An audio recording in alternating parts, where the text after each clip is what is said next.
সারা বাংলাদেশে প্রায় ৩০ লক্ষাধিক ভোটার উচ্ছেদ করা হয়েছে। আমরা এর তীব্র নিন্দা প্রতিবাদ জানাই। আগামী ৭২ ঘন্টার মধ্যে যদি আমাদেরকে স্বস্থলে বসতে না দেওয়া হয়, আমরা বাধ্য হব স্বেচ্ছায় গ্রেফতার হলো আমরা ফুটপাতে আমাদের করব। কতজনকে গ্রেফতার করবেন?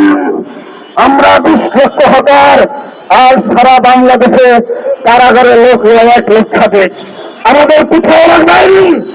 আমি আমার হকার ভাইদেরকে বলবো, আপনারা সুশৃঙ্খলভাবে সারিবদ্ধভাবে ফুটপাতের দুই পাশে বসবেন, রাস্তায় বসবেন না। আমি আইয়ুব খান দেখেছি হকার উচ্ছেদ করেছে, পারে নাই। শেখ মুজিবকে দেখেছি হকার উচ্ছেদ করেছে, পারে নাই।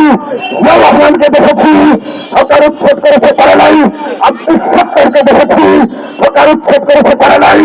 এরশাদকে দেখেছি হকার উচ্ছেদ করেছে, পারে নাই। এবং খালেদা জিয়া পারে নাই। আর যারা ছিলেন আওয়ামী লীগের বলে শেখ হাসিনাও পারে নাই।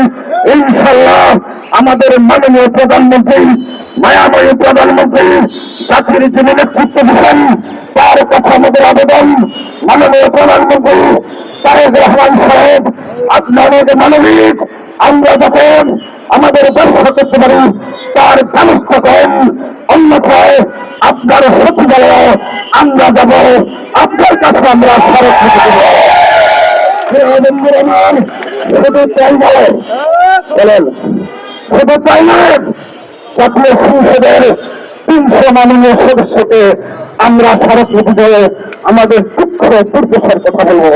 আমার মেয়ে লাভ আছে, আমার বাবার চিকিৎসা করতে পারি না, আমার মেয়ে স্কুলে যেতে পারে না, আমি ঘর ভাড়া দিতে পারি না, আমাদেরকে আবার উচ্ছেদ করে দিলেন।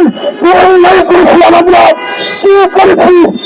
আমরা চিন্তাই করি না, ডাকাতি করি না, চুরি করি না, বদমাশি করি না।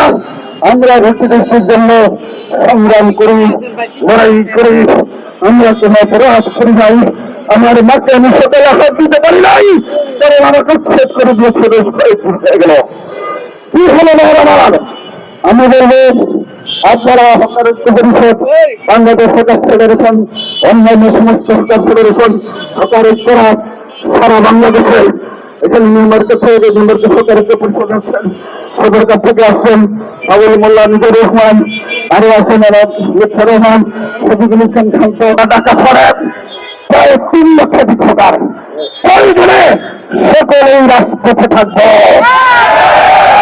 হকার থাকবে ফুটপাতে, হাতে কলে দিতে বল।